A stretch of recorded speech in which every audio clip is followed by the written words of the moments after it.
Hello! இன்னைக்கு புளிக்குழம்பு. அது எப்படி ஸ்டெப் பை ஸ்டெப்பா செய்யறதுன்னு சொல்லி தான் பார்க்க போறோம். என்னென்ன தேவை அப்படின்னு சொல்லி குடுத்துருக்கேன். எல்லாமே நீங்க ஸ்க்ரீன்ஷாட் மட்டும் எடுத்து வச்சுக்கிட்டா போதும். டீட்டெயில்டு வீடியோலாம் அந்தந்த சமையலோட ரெசிபியில போய் பார்த்துக்கலாம். ஜஸ்ட் ஸ்டெப்ஸ் மட்டும் தெரிஞ்சு வச்சுக்கோங்க. என்னென்ன வேணும், எப்படி செய்யணும். இது மட்டும் உங்க மைண்ட்ல இருந்துச்சுனாக்கா, இந்த இந்த ரெசிபி வச்சு நிறைய வெரைட்டிஸ் ஆஃப் குழம்பு செய்யலாம். அது என்னென்ன செய்யலாம்னு சொல்லி லாஸ்ட்ல சொல்றேன். என்னென்ன தேவைன்னு பார்த்தாச்சு. ப்ரிப்பரேஷனில் புளியை ஊற வச்சு கரைச்சி வச்சுக்கோங்க. வெங்காயம் பூண்டெல்லாம் உரித்து வச்சுக்கோங்க. பருப்பெல்லாம் போடுறது, அதாவது கொண்டக்கடலை, தட்டைப்பயிறு அதெல்லாம் நைட்டே ஊற வச்சு காலையில் ப்ரெஷர் குக்கரில் வேக வச்சு அதையும் ரெடியாக வச்சுக்கோங்க. இதெல்லாம் ப்ரிப்பரேஷன். காயெல்லாம் என்ன காய் வேணுமோ கட் பண்ணி வச்சுக்கலாம். இது எப்படி செய்யணும் அப்படின்ட்டு தாளிக்கிறது பொதுவாக வெந்தயம் மட்டும் போட்டு தாளிச்சா போதும். இருந்துச்சுன்னா தாளிப்பு வடகம் போட்டுக்கோங்க. ஏதாவது ஒன்று போட்டால் போதும். வெங்காயம் தக்காளி எல்லாம் வதக்கணும்.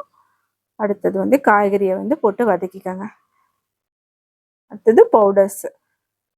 குழம்பு மிளகாத்தூள் இருந்தால் அதுவே போட்டுக்கலாம். இல்லைன்னா தனித்தனியாக கொரியாண்டர் பவுடர், சில்லி பவுடர் அது மாதிரி போட்டுக்கலாம். அடுத்தது புளியை ஊற்றணும். அப்புறம் வெறும் காய் மட்டும் போட்டும் புளிக்குழம்பு வைக்கலாம். பருப்பு வேக வச்ச பருப்பு மட்டும் போட்டும் வைக்கலாம். இல்லை ரெண்டும் மிக்ஸ் பண்ணி வைக்கலாம். எப்படி வேணுமோ வச்சுக்கலாம்.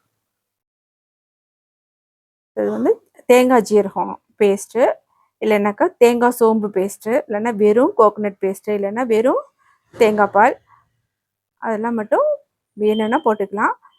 இதே மாதிரி ஜீரக வெந்தய பவுடர் பற்றி நான் ரெசிபி சொல்லியிருக்கேன். அது போட்டிங்கனாக்கா அது ஹெல்த்தி, அதுக்காக தான் போடுறது.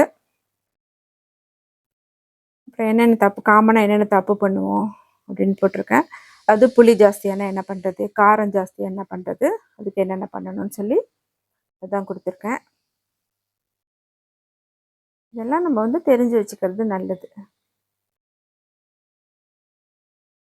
வெல்லம்லாம் போடும்போது ரொம்ப கம்மியாக போடுங்க.